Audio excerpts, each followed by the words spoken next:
I had 10, see, number 10, that's a sexy number, number 10. I had 10 different interdisciplinary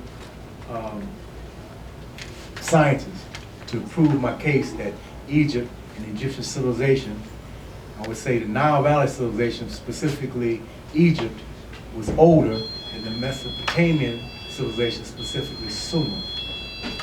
Smacked them right away with that, and then the way I back smacked them was, by the way, the first two civilizations in Sumer were 100% black Africans. Sumer and Akkad. The first two civilizations in Mesopotamia were black. Then the third is Babylon. Now Babylon wasn't even all white. Babylon, like to make you think, all the hanging gardens of Babylon. What do you think make the gardens? Oh, Africa's a garden. The Babylon city was like just about 1/3 African, 1/3 Asian, and 1/3 white. They didn't build that city. Their first civilization, true civilization, didn't come until Greece. And even that was built on top of black civilizations. The Pelasgians were the last group, African group in Greece. As a matter of fact, what is the most famous building in Greece that you see? What starts with an A? Acropolis. Acropolis.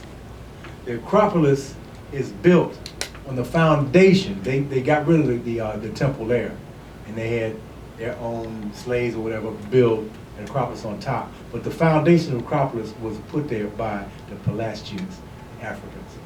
They had a temple there before. Okay? Now Rome, even Rome. Rome was built by Africans. The Etruscans, what they did was they drained the 7 swamps around Rome and built Rome. They built the catacombs. You know how they talk about the catacombs of Rome? Those white folks didn't build that. Okay? The aquifers. Okay? What'd you say, brother? The water system. Yeah, the water system. Have you seen those aquifers they have? That they're like arches, and then they have a stream on top. Okay, and they go for miles, maybe 30 miles away. They brought water into Rome. That was built by Africans. Romans did not build that. Africans built that. And to show you that it didn't start there, where Hannibal was from. Where was Hannibal from? Carthage. And Carthage, Africa. Okay? There are aquifers that predate anything in Rome or anywhere else. So, and our history didn't start there. My dissertation, my whole way that we put this together was my information goes from Egypt backwards. That way I don't have to deal with the Greeks. I don't have to deal with Mesopotamia. I don't have to deal with the arguments from my poor brothers on Sante and some of those other heads with Lefkowitz and all that. I don't have to deal with them because my information begins with Egypt and goes backwards. My information deals before there were whites on the planet.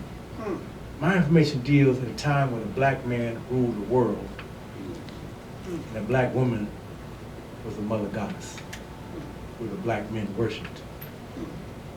Sisters. The sisters were the mother goddesses. The sisters were the oracles who could go into their souls and come out and tell you the present and the future, let alone the past. They can tell you your future. Have you ever heard of dolems? It's in my book. I talk about dolems. Okay? There are 2 slabs, 2 gigantic slabs of stone, weighing a couple tons, and then they have a slab on top. And white folks don't know what those were for. They're all over Europe and Africa, and might be some in the United States. But what those were for was they were stages where the oracle would get up on top and would talk to the people. And in most cases, they were females. In some cases, men had that blessing. They had second sight. You heard second sight. Right? But usually it's the sisters, the mother goddesses, who can tap into it. Because most brothers can't do that. So it's the mother goddesses that was worshipped. Not the paternal religious people. Wherever you see paternal religion, that's white folks. When you see mother goddesses and maternal religions, those were started by black folks. because we knew where we came from, our mamas. Like my cousin, I love him. Shango. Oh, yeah. I'm not going where he went.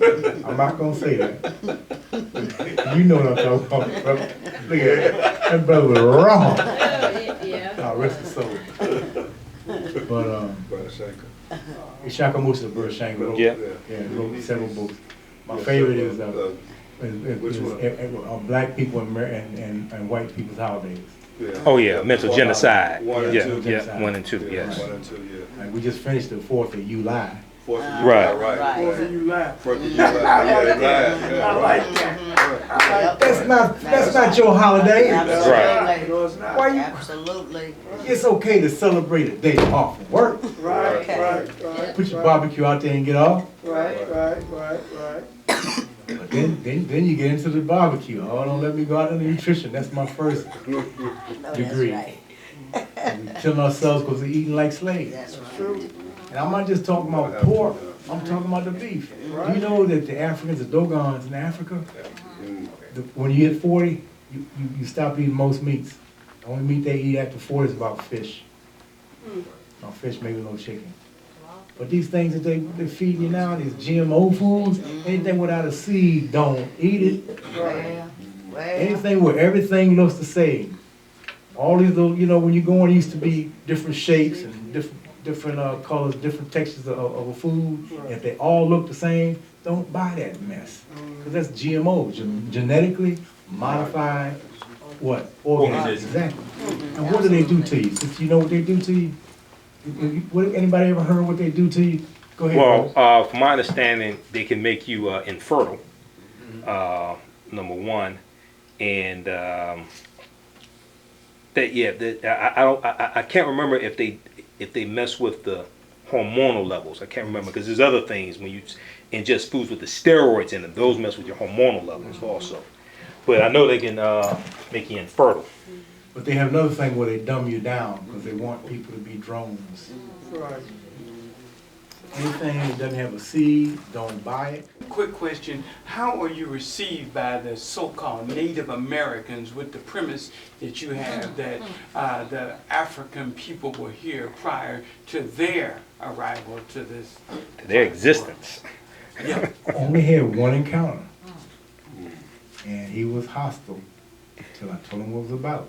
I said, brother, we got a common enemy. Why are you mad at us? Right. You have a common oppressor. Why are you mad at us? Did Africans burn your villages? Did Africans almost eliminate you from this planet? Why are you mad at us?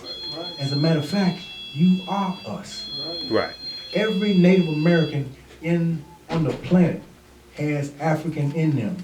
But every African does not have Native American in them. Right. The real Native Americans. The real Because there's some imposters. Okay. The real ones. Exactly. Because we were kicked off the Dawes Rolls in 1877. So they're the imposters out there. But yes, sir. What was it? Is that without sanctuary? There you go. Yeah. Without Richard sanctuary. Allen, I think his name was Richard Now, Allen. tell us about it.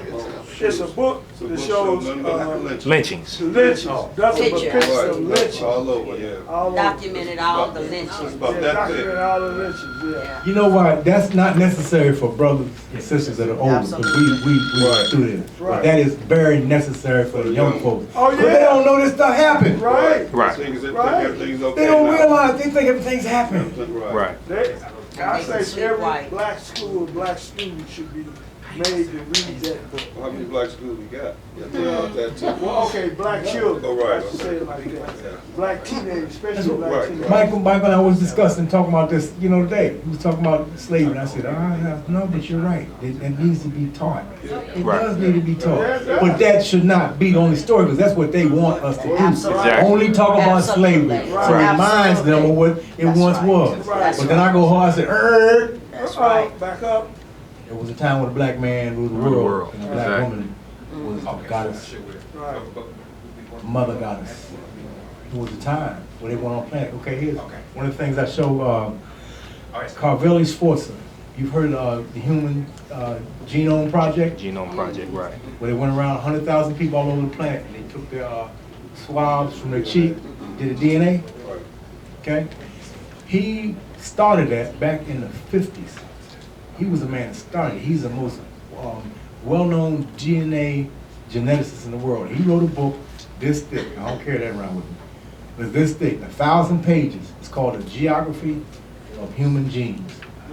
And on page 145, he says that DNA shows that there was no white skin on this planet before 3000 BC. Because we know they didn't have a civilization before then. The first one that they claim is Greece. That's 11th century BC. It's over. Yeah. There was no white skin before 3000 BC. Right here, when they used the year 3000 BC, Yeah, he said 3000 BC, this is when Asians, Asians. yeah, Asians cross the Bering Strait and come over to this land. Okay. Okay, and then what happens is Africans intermix with Asians, the offsprings are the Native Americans. We are the indigenous people of this land. Okay, this is what a lot of people don't know. And there's overwhelming evidence to prove this. First of all, we already know that, how many people saw this article? February 22nd, 2008. Whites genetically weaker than black study finds from FoxNews.com. How many people saw this?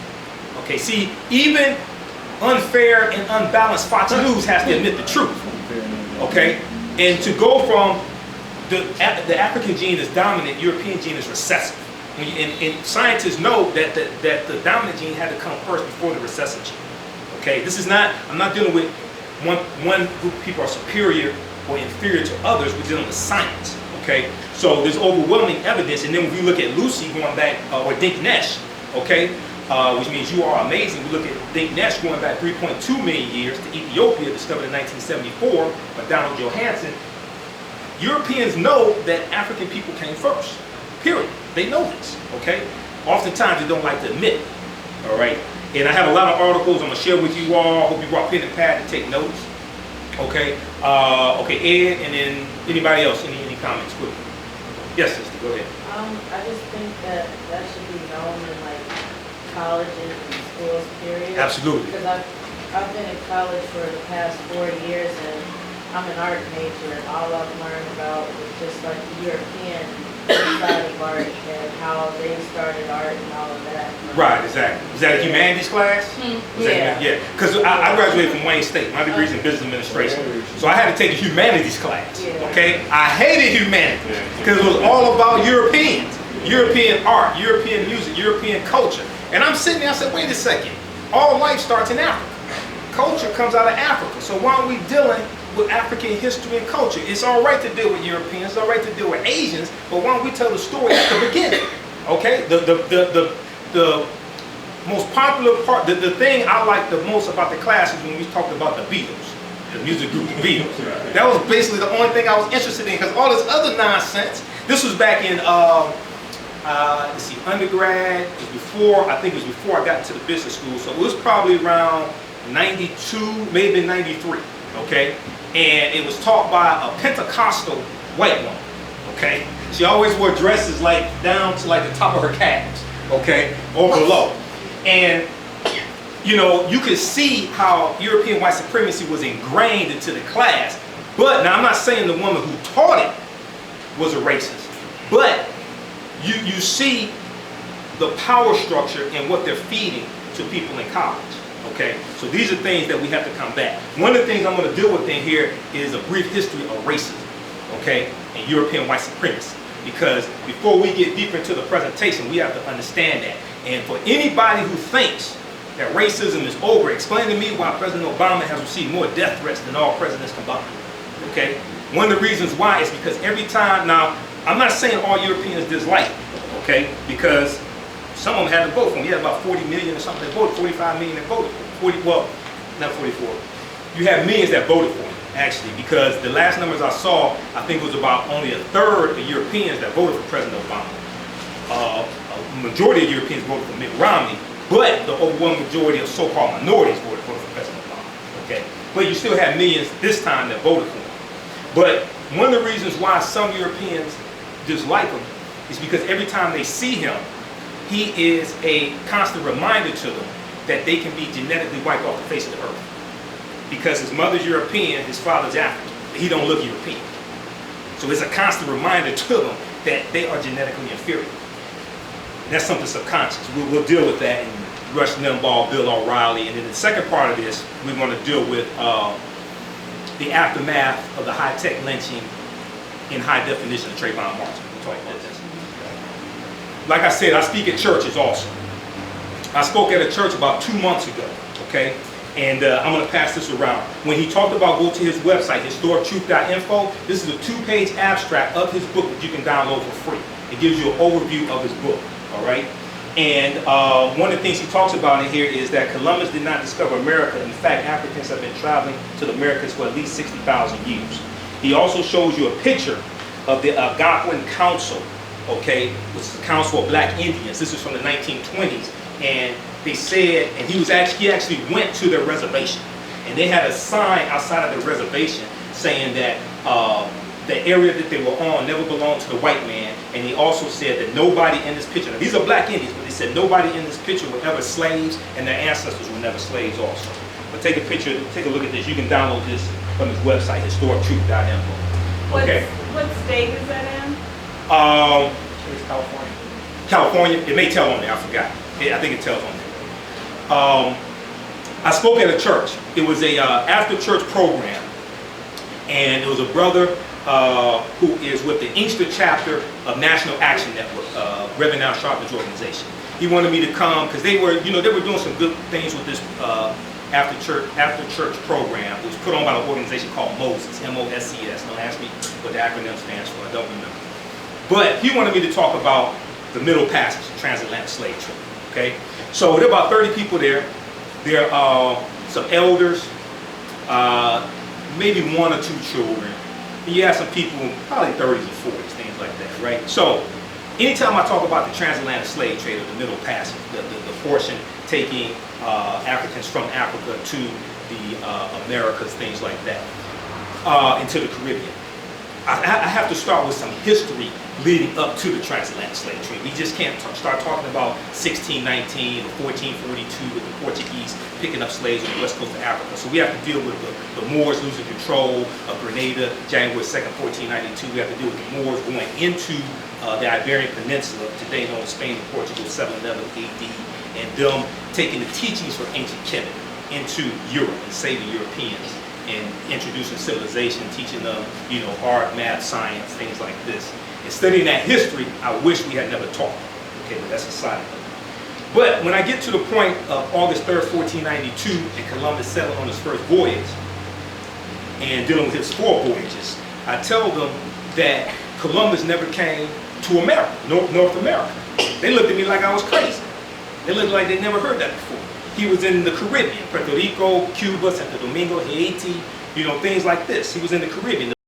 He never came to North America. They looked at me like I was crazy.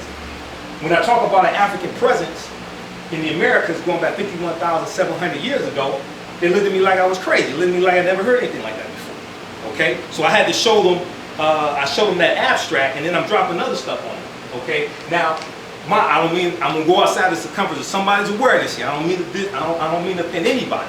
Okay? Now, they knew Jesus, but they didn't know who they were. Okay, you had people of different ages. Most of them never heard of the documentary Hidden Colors, one or two. Maybe 1 or 2 had heard about it out of 30. 2 people had heard of the book They Came Before Columbus by Dr. Ivan Van Sertima. Okay, so they knew Jesus, but they didn't know who they were. So if you don't know who you are, what can you teach your children? Okay, so now, this right here, how many people saw this article from yahoonews.com, Thursday, March 7th, 2013, Follow of All Humankind is 340,000 years old. How many people saw this? Okay. Did you hear about this? I know he did, because he came to the lecture I did with Brother Cabo, May 11th. I talked about it there. Okay, you can look this up, and other news outlets talk about this, science.com, nature.com, things like this. But this is from Yahoo News. They talk about the oldest known common male ancestor goes back 340,000 years old. And they talk about a man named Albert Perry, who's African American from South Carolina. He recently died, and what happened was his family took a sample of his DNA and they sent it to Family Tree DNA for analysis, which is one of these companies like Ancestry.com, things like this, where they analyze your DNA, they analyze your ancestry, okay? And what they found was that his DNA dated back to an ancestor going back about 338,000 years old. Okay, now this totally blew them away because, and they traced it based upon the Y chromosome. So that's going through the males of the family. This totally blew them away because the previous samples that they had in the evidence date back 60,000 to 140,000 years old. Okay, but this guy goes back 340,000 years old, and this caused them to rethink everything. Now they sent his when they found this out, they did took the DNA sample and they sent it to some universities to do more tests. They found out that the family tree DNA analysis was correct. Okay, so the more research that's done, the older we get. Okay, this is what people have to understand. And you have some people talking about us being, well, we already know Homo sapiens sapiens go back about 300,000 years old, as opposed to 100,000 or 200,000 like they're trying to tell us. So we have at least 100,000 years of our history that's been cut out. So this is why we have to do more research. You can Google this article, read more about this. All right, now, people often ask me, how do you pronounce your name? Okay, last name. First name is Michael, so hopefully you know how to pronounce that. Last name, Imhotep. Imhotep means he who comes in peace. How many people are familiar with Imhotep? Few people, okay. So, it means he who comes in peace in the language of the Medu Neter, or the ancient language of the Kemites or the Egyptians. Because Egypt or Egyptian is not an indigenous term. That's a term that comes from the word Hekupatah, which means the land of the temples of Ptah, or the land of Ptah, and it's an Arabic word of Greek and Latin derivation, right? The ancient name is Kemet, meaning the land of the blacks, and the people of Kemet were referred to as the Kemetu, Kemetu, for plural, Kemetu. He was Imhotep was a real historical figure. He was a high priest, physician, architect, mathematician. He was the designer of the step pyramid for Pharaoh Zoser in the 3rd dynasty step pyramid of Saqqara. He was known in history as the world's first multi-genius. This somewhere around 3000 BC. You'll see some recordings that say around 2700 BC. Depending upon which timeline you look at, any of these timelines, it can be somewhere between 200 to 300 years off of other timelines. Since we know that they always shortchange our history, I'll go with the oldest. So we go with 3000 BC, all right? And he was also known as the father of medicine as well, okay? Hippocrates, who was one of the Greeks' main men, called himself a child of Imhotep, right? Because he learned from the writings of Imhotep. Now, this is Imhotep. This is not Imhotep, okay? In the 2001 movie, The Mummy Returns, the villain was named Imhotep. How many people saw this movie? With The Rock, Dwayne Johnson, all right? Consequently, many of our children think that one of our greatest ancestors was evil and not of African descent. So they show this Eurasian-looking, Arab-looking guy who's evil in the movie, and a high priest also, played by actor Arnold Vosloo, as Imhotep. So our children think this is negative, and then it's reinforced by what they learn oftentimes in organized religion, that Egypt was full of pagans and Egypt was cursed by God, and they don't want to have anything to do with this, and they don't want to study one of the greatest people that ever lived in history. Okay, so we have to, you know, how many people have seen any of my presentation, The Media's Deliberate Destruction of the African American Family? How many people have seen it? I know George has, brothers back there. You've seen some of that. Raise your hand. Okay, Jackson. I deal with a lot of this in that presentation of how the media affects us. You know, my degree's in business administration. I majored in marketing, foundation of marketing and psychology. Okay, so I understand a lot of the things that we see in the media. All right, and this is a picture of the step pyramid of Saqqara, built in the 3rd dynasty. The architect was Imhotep. Now, Marcus Garvey, hopefully everybody's familiar with Marcus Garvey. Marcus Garvey had a famous quote. He said, if the Negro is not careful, he will drink in all the poison of modern civilization and will die from the effects of it. Wow. Nicki Minaj is the result of drinking in the poison of modern civilization, and our youth are dying from it. There's a phenomenon that I call the Nicki Minajification of African American women. Okay, this was 1996, 1997, 1998. We could talk about the Foxy Browning of America. Okay, because see, 1996, Foxy Brown and Lil' Kim, that's when they hit the hip hop scene in full force, and that totally changed the landscape of hip hop for women. Okay, hip hop period, but especially for women. If you watch the documentary from BET called Women in Hip Hop, they showed it. maybe 2 years ago, Women in Hip Hop, or last year, I can't remember. They dealt with, how many people saw that? Women in Hip Hop. You could Google that, you could probably see some clips. That was fantastic because, number one, they showcased a lot of female hip hop artists. But they dealt with what happened in 1996. When Lil' Kim and Foxy Brown came out, that totally changed the landscape because for female hip hop artists to stay relevant, to sell records, they had to be half naked and have over-sexualized lyrics. The ones that didn't, they perished.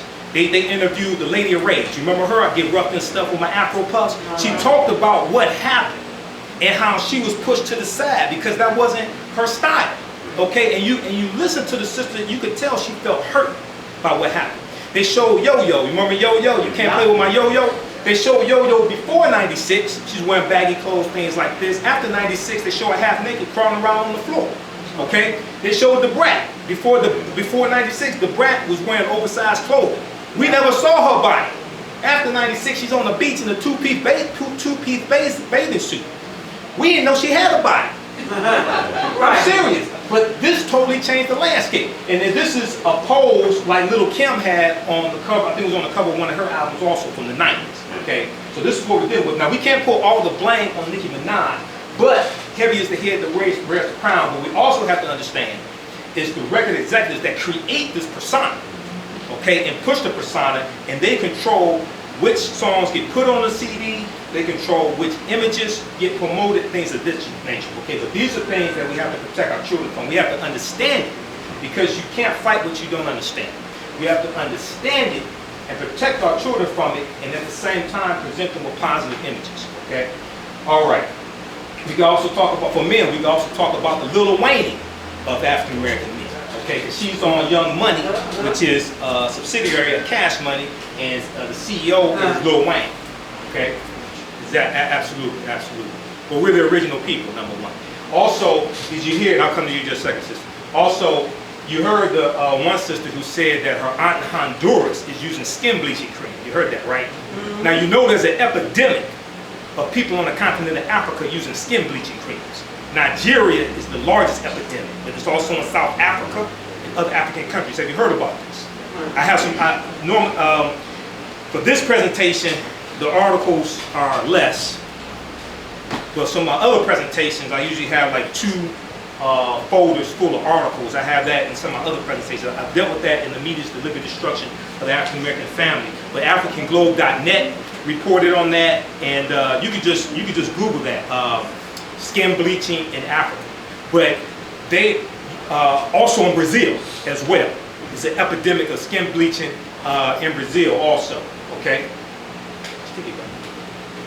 Also, there's an epidemic of skin bleaching in Brazil also. Now you know Brazil has the largest population of people of African descent outside of Africa. Okay, there are over 100 million people in Brazil who are either of African descent or mulatto, which means they're mixed, all right? 52% of the Brazilian population is either of African descent or mulatto.